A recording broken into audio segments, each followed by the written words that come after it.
विद्यार्थियों, आज का हमारा महत्वपूर्ण अध्याय है धर्म सुधार आंदोलन प्रारंभ होने के क्या कारण थे। इसमें ये दूसरा पाठ है जिसमें हम कारण पढ़ रहे हैं कि धर्म सुधार आंदोलन जो प्रारंभ हुआ था उसके प्रमुख कारण क्या थे। तो कारणों में हम पहला पढ़ रहे हैं, जो पहला कारण पढ़ रहे हैं वो पुनर्जागरण का प्रभाव, यानी धर्म सुधार आंदोलन प्रारंभ होने का कारण थे। उसमें पहला कारण क्या है? पुनर्जागरण का प्रभाव। तो पुनर्जागरण ने धर्म सुधार आंदोलन को प्रोत्साहन दिया। पुनर्जागरण के कारण यूरोपवासियों में तर्क और चिंतन शक्ति का विकास हुआ। अब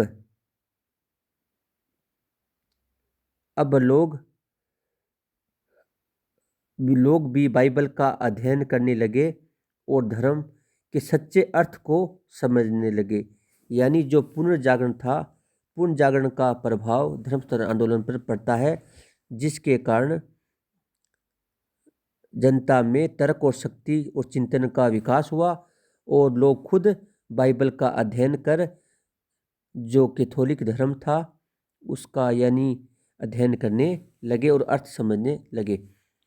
अब आता है दूसरा धार्मिक कारण। धार्मिक कारणों में प्रमुख कारण कौन कौन से हैं जिसके कारण धर्म सुधार आंदोलन प्रारंभ हुआ? तो पहला है पोप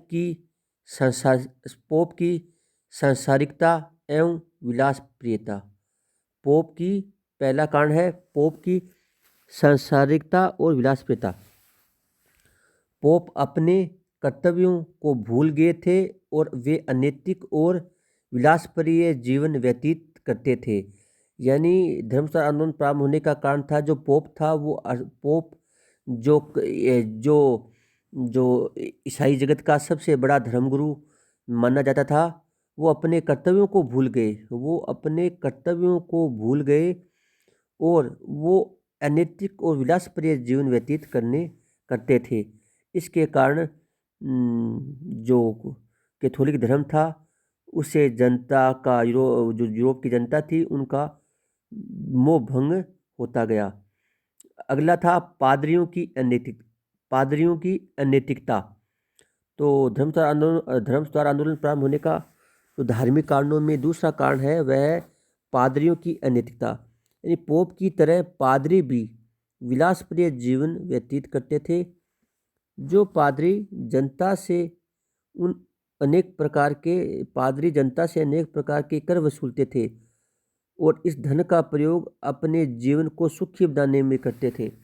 यानी जो पादरी लोग थे वो जनता से अनेक प्रकार के कर वसूलते और उस धन का उपयोग अपने जीवन को सुखमय बनाने में करते थे।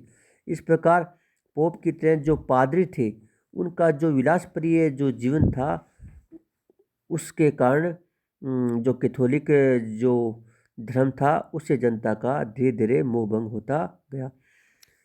धर्म सुधार धार्मिक कारणों में तीसरा कारण आता है। कुछ धार्मिक कारणों में तीसरा कारण आता है धर्माधिकारियों द्वारा अपने कर्तव्यों की उपेक्षा। यानी जितने भी कैथोलिक धर्म के धर्माधिकारी थे वो उनका कर्तव्य था कि वे जनसाधारण को धर्म की शिक्षा दें और उसका पालन करें। लेकिन मध्यकाल में बहुत से धर्माधिकारियों ने अपने कर्तव्यों का पालन बंद कर दिया। अगला आता है धर्माधिकारियों की नियुक्ति योग्यता के आधार पर न होना। तो जो धर्म सुधार आंदोलन प्रारंभ होने के धार्मिक कारण है उनमें अगला कारण है धर्माधिकारियों की नियुक्ति योग्यता के आधार पर न होना।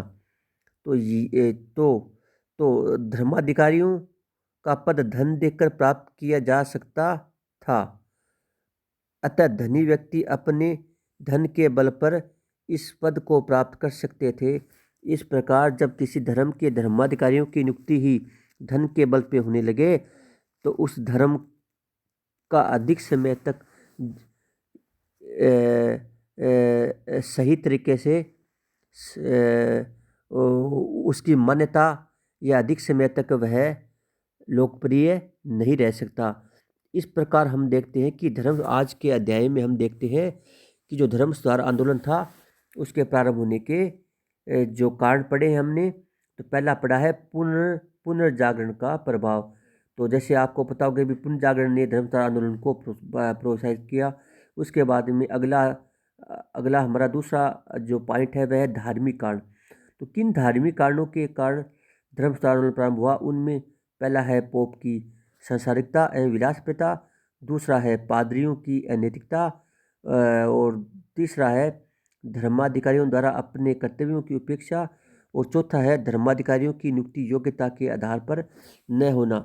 इस प्रकार हम देखते हैं कि इन निम्न जो कारण थे, इन निम्न कारणों के कारण जो धर्म सुधार आंदोलन प्रारंभ हुआ और धर्म सुधार आंदोलन के प्रारंभ हुआ। तो इस प्रकार आज के हमारा अध्याय में हम सारे ये कारण पढ़ चुके हैं, और जो अन्य कारण है वह हम पढ़ेंगे हमारे अगले अध्याय में, अगली क्लास में। जय हिंद, जय भारत।